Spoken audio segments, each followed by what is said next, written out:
All right, Rich, let's move on to race number 3 on the program. This is the Marshall Kaczynski Handicap. We've got 2 replays, Waratah's Secret. We're going to go back and have a look. Him finished second here at Belmont last Saturday. Behind the Entourage, he should have won the race. He had all the favours throughout the run. He couldn't get past it, and there's big question marks hanging over Waratah's Secret's head. Followed by Dickens and Peachtree. Now the favourite given his head by Little Castle hits the front. Waratah's Secret goes to a narrow lead. The Entourage, though, going with him at the 200. This favourite's got a real battle on his hands. The Entourage is stretching his neck. Down the outside, Twilight Hero, Waratah's Secret, the Entourage. On the inside, the Entourage kicks from Waratah's Secret. They went to the line. He had his chance. He sat outside of the Entourage, who was able to hold him out. He just wanted to tug a little bit early. He shifted around a fair bit during the run, which is a little bit of a concern. He couldn't get over the top of the Entourage. I think he's in a little bit of trouble again here, Matt. Yeah, I believe, Rich, I'm not dropping off the horse yet. We all know how much ability he has got. And his first 2 runs back, it's fair to say they have been below par for Waratah's Secret. I just think in his 2 runs back from the spell, he hasn't been allowed to race like he normally likes to race, and I've got a suspicion that on Saturday he may just be allowed to run. The Blinker visors go on Saturday, and I just think, as you said, he was moving around a bit throughout the race, and I think that's because he's trying to hold him back to the field. Up to the 1200, if they let him run, he straightens up with a lead. I think they could battle to get past him because fair enough. I think he's a very classy animal. No, it's an interesting point you made, and that might be the tactic. It probably will be, actually. When you think about it hard enough. I just think Black Nijinsky might get the right run here. Forget the last start. Don't know what was going on there. He sort of took off a long way out, right around the outside, and his race was run well before the home turn. So just ruled the run out. Before that, he was able to beat Waratah's Secret in a pretty good finish over the final stages, over the 1,000 metres. 1,200, he's had one of his best wins over 4-year-olds only, over 1,200 metres. I think he looks well placed here. Yeah, well, let's go back and have a look at that replay. Rich, this is the race taken out by Our Old Fella. As you said, Black Nijinsky, he pulled hard during the race. He's out the back in the blue colours. And Premedale also, ridden by Clint Harvey on this occasion. She had a perfect run just behind him.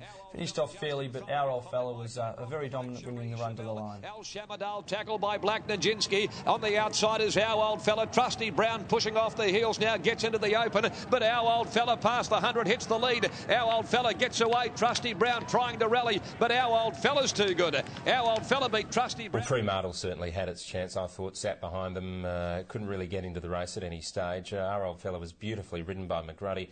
He just sat back. He got the trail in the end on the back of Black Nijinsky, who was doing all the bullocking work out there.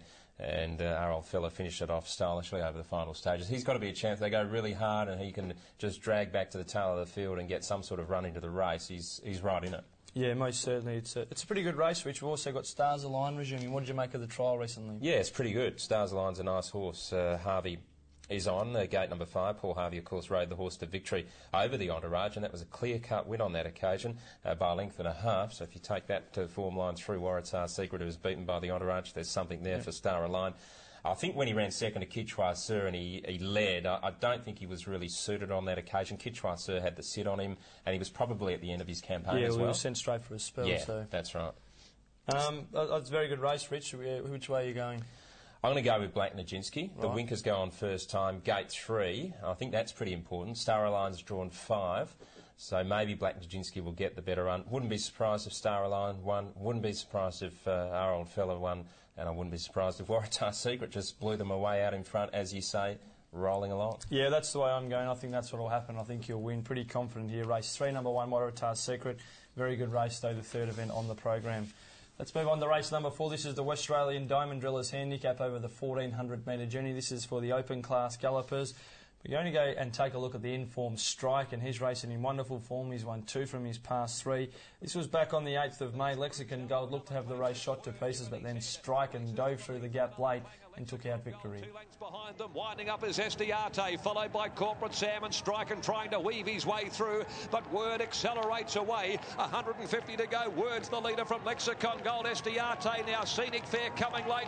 Word's off his feet. The post is looming. Lexicon Gold and Strike. I thought this is probably one of Striken's career best wins. He settled well back on the fence after receiving an early check.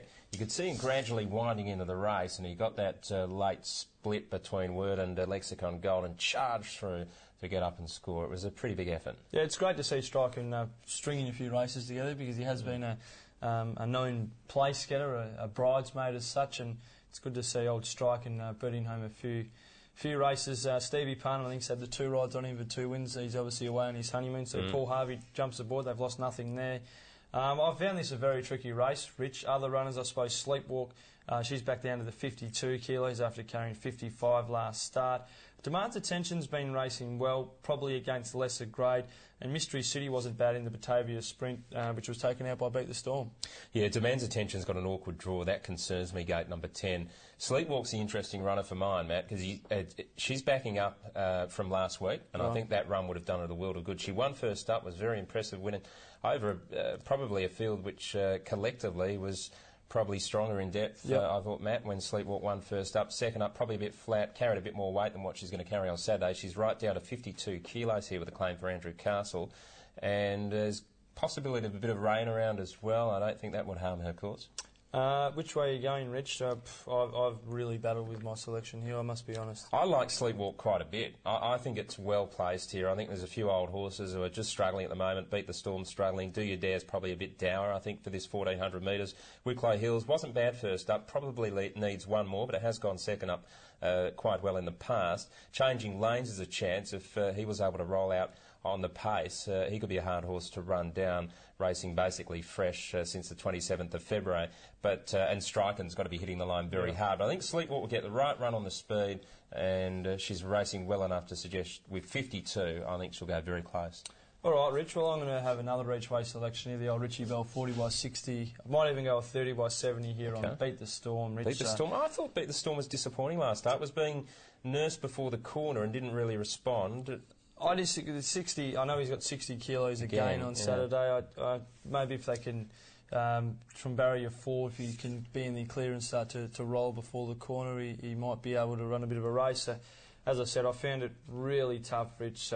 Striking, even though as I said, he's put a few together, I find it hard to tip him because he has, as I said, been a bit of a bridesmaid. So I'm going to go race 4, number 1 each way for me. OK, Beat the Storm. That's an interesting one, Matty. I've got to disagree with that selection, Matt. I think he's going to have his work cut out, Beat the Storm, but you never know. He's a good quality horse, and his win at Geraldton was very good. Yeah, we can agree to disagree, Rich.